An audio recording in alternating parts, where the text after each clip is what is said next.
जय Jagannath friends. Clerk एवं पियन पदवी आसी बम्फर भर्ती 2024 जार नुआ नोटिस एवं जारी हो जाइए। एग्जाम नहीं सीधा भर्ती रही प्रति मास आपको 25,000 पर्यंत सालारी मिल। जदि आपण शिक्षात योग्यता 10th +2 और ग्रेजुएशन पास रही पदवी आप आप्लाय करेंगे। यही भिडियो में आपको बुझेबी किपर आप्लाय करेंगे स्टेप बाय स्टेप प्रोसेस और क्यों जिले में केते पोस्ट अच्छी शेष तारीख केबे यही भिडियो में डिटेल देखा। तो सर्वप्रथम देखो यही पोस्टर नोटिस एवं आप्लाय लिंक निज मोबाइल देखिए आप आप्लाय करेंगे। सर्वप्रथम निज मोबाइल गूगल क्रोम ओपन कर सर्च और टाइप यूआरएल अच्छी आपको टाइपिंग करने पड़ो odisha.gov.com। देखो मुझे टाइपिंग करदेली एवं टाइपिंग कलापर आप सामने यही पेज गोटे ओपन हम जो ओडिशा गवर्नमेंट जॉब पोर्टल को आप आसी जाती जो विभिन्न प्रकार जॉब रही है। देखो जॉइन टेलीग्राम लिंक रही आपड़ टेलीग्राम एवं व्हाट्सएप चैनल सहित जोड़े हो पारे जहाँ मो डिस्क्रिप्शन बॉक्स में आपको देदेछि प्रतिदिन जॉब अपडेट पाइबापी। देखो ए रही लाटेस्ट जॉब रही ओडिशा गवर्नमेंट जॉब रही 10th पास जॉब रही। जो देखा यह एक 10th बा 10th पास जॉब। प्रथम देखो ओडिशा कॉलेज पियन एवं क्लर्क रिक्वायरमेंट 2024 तेणु ओडिशा कॉलेज तरफ बा पियन तरफ यह सब पोस्ट वैकेंसी बाहरी और जूनियर क्लर्क भली विभिन्न प्रकार पदवी मुझे आपको ये भिडियो बुझेबी।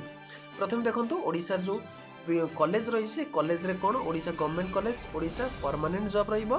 कैटेगरी देखो ओडिशा गवर्नमेंट जॉब रही। नेम ऑफ द पोस्ट प्रथम लेक्चर रहिबो तापरे डेमोन्स्ट्रेट होम साइंस रही जूनियर क्लर्क रही लैब अटेंडेंट रही और पियन भली पोस्ट रही। यह आप ऑफलाइन मोड और ईमेल आईडी में आप आप्लाय करेंगे एवं तापर इंटरव्यू रहिबो कौन से एग्जाम नहीं मुझे बुझेबी क्यों एग्जाम अच्छी और क्यों सीधा भर्ती अच्छी। तापर देखो who can apply all Odisha candidate ये पोस्ट को अप्लाई करेंगे। प्लेस ऑफ पोस्टिंग ओडिशा रहिबो मु आपनको जिला कथा भी बतेबी क्यों जिले में यही सब पोस्ट वैकेंसी आसी। देखो शेष तारीख रही 22 डिसेम्बर 2024 एवं एथिरे उभय पुरुष एवं महिला प्रार्थी अप्लाई करेंगे। तार एलिजिबिलिटी क्राइटेरिया देखो एजुकेशनल क्वालिफिकेशन जो मैंने लेक्चर पोस्ट पर अप्लाई करेंगे से पीजी होता आवश्यक और जो मैंने जूनियर क्लर्क पर अप्लाई करेंगे से +3 पास करते आवश्यक और जो मैंने पियन और लैब अटेंडेंट पर अप्लाई करेंगे से 10th पास करते आवश्यक। तेणु मिनिमम रही 10th पास जदि आप अप्लाई करेंगे सहित +3 पास रही। एवं तलू जी तले देखो एज लिमिट मिनिमम 18 वर्ष और मैक्सिमम 32 वर्ष रही सहित एज रिलैक्सेशन ओबीसी 3 वर्ष और SC ST 5 वर्ष। एवं जी सालारी सालारी देखो नोटिफिकेशन रे आप डायरेक्ट सालारी देखिपारे क्यों केते सालारी रही एवं तापर जो देखिए कि एप्लिकेशन फी देखो जनरल संपूर्ण फ्री ऑफ कॉस्ट रही EWS फ्री ऑफ कॉस्ट रही ओबीसी पिला फ्री ऑफ कॉस्ट रही तेणु संपूर्ण फ्री ऑफ कॉस्ट रे पोस्ट को आप अप्लाई करेंगे।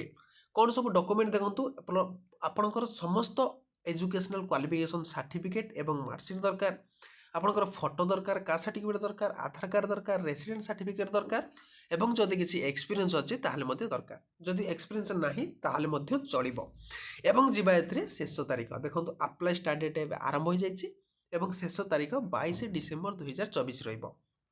एवं किपरि अप्लाई करेंगे ऑफलाइन एथिरे डिटेल मेंशन रही आपड़ सीधा तलू पलि आसबे अप्लाई हियर रे। देखो अप्लाई हियर एथिरे रही सारला महाविद्यालय एट पोस्ट राहामा डिस्ट्रिक्ट जगतसिंहपुर तेणु जगतसिंहपुर जिले में सब पोस्ट वैकेंसी आसी। ठीक अच्छे बहुत पिला मते कमेंट करते कि जगतसिंहपुर जिला आणतु जगतसिंहपुर आणतु मुझे भिडियो नहीं करी आसी ऑल ओडिशार पिला माने मध्य बा जगतसिंह पाखरे जो केन्द्रापड़ा पुरी जाजपुर जो पाख पिला रहिले से माने पोस्ट को अप्लाई करेंगे। यहाँ भल पोस्ट रही जदि आम देखा ए लाइब्रेरियन रही जूनियर क्लर्क रही पियन रही वाचमैन रही सहित स्वीपर गार्डेनर भली विभिन्न प्रकार पोस्ट रही। एवं देखो किपरि आप अप्लाई करेंगे 15 दिन भितर तेणु यह 15 दिन भितर ही अप्लाई करने पड़ो। ए देखो रही कौन 29/12/2024 ही आपंकर इंटरव्यू हम तेणु 29/12/2024 मध्य पोस्ट को आप अप्लाई करने पड़ो। ता सहित देखो क्यों केते पोस्ट सब वैकेंसी रही है किपरि अप्लाई करेंगे। देखो last date submission complete your application form with biodata माने आपणकर CV बा रिज्यूमे जदि आपणकर CV बा रिज्यूमे नाही ताले मो वीडियो एबे गुटे पकईदेवी कि आपण यदि कमेंट करेंगे कि CV कि रिज्यूमे किपरि आपण बनैया पड़ो ताले मो गोटे CV रिज्यूमे वीडियोटे बनईदेवी जहाँ को आप देखी यार बायोडाटा आप निजे बन यहाँ अप्लाई करेंगे। ता सहित या आप्लाय करेंगे किपर स्पीड पोस्ट द्वारा आप्लाय करेंगे। देखो तार आईडी आड्रेस टी अच्छी पोस्टाल आड्रेस टी यही पोस्टाल आड्रेस रे आपन को स्पीड पोस्ट करने पड़ो। ठीक अच्छे तौक जावा प्रथम क्वालिफिकेशन देखा जो मैंने लाइब्रेरी आप्लाय करेंगे से ग्रेजुएशन क्वालिफिकेशन होता आवश्यक। जूनियर क्लर्क ग्रेजुएशन क्वालिफिकेशन एवं कंप्यूटर पास करते आवश्यक। जो मैंने पियन आप्लाय करेंगे से 10th पास रही एवं अदर पोस्ट जो थी लिटरेट माने आपण पढ़ी लेखा बा आपणकर सिग्नेचर मारी पारे एतिक आपण दरकार। तापर देखंतु एथिरे रही मोड ऑफ सिलेक्शन किपरि आपणकर सिलेक्शन हम। प्रथमे जो मैंने लाइब्रेरियन एवं जूनियर क्लर्क आप्लाय करेंगे से रिटिन टेस्ट हम 50 मार्क। ठीक अच्छे केवल लाइब्रेरियन एवं जूनियर क्लर्क एवं आउ जो मैंने रहिले पियन रहिले वाचमैन रहिले माली रहिले से सीधा आपणकर भर्ती रहिबो माने केवल आपणकर इंटरव्यू हम। ठीक अच्छे मुझे एथिरे आपणकर समस्त डाउट क्लियर हो जाइथिबो। जो रिटिन टेस्ट हम देखंतु 22/12/2024 रे आपणकर रिटिन टेस्ट हम। तेणु एबे ही आपण स्पीड पोस्ट कर दिंतु आपणकर बायोडाटा एवं ऑल डॉक्यूमेंट सब। ता सहित देखंतु जदि आपणकर किछि डाउट अछि ताले एई नंबर को आपण कांटेक्ट करि परिबे।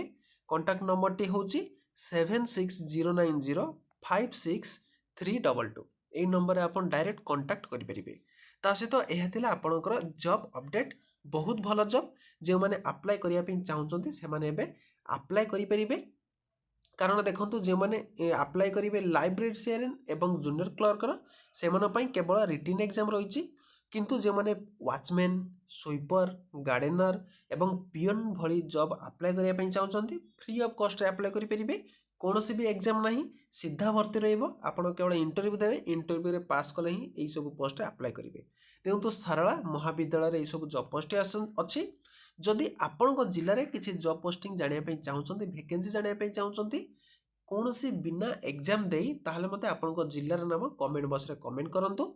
जदि किसी आपण जिले में किसी जॉब पोस्टिंग वैकेंसी बाहरला ताल निश्चित मु नेक्स्ट वीडियो रे नै करी आसीबी।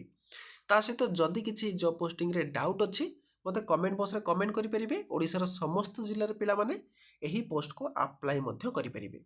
ठीक अच्छे ता सहित देखंतु यार जो इंटरव्यू डेट टी अच्छी केबे 29/12/2024 रे इंटरव्यू अच्छी।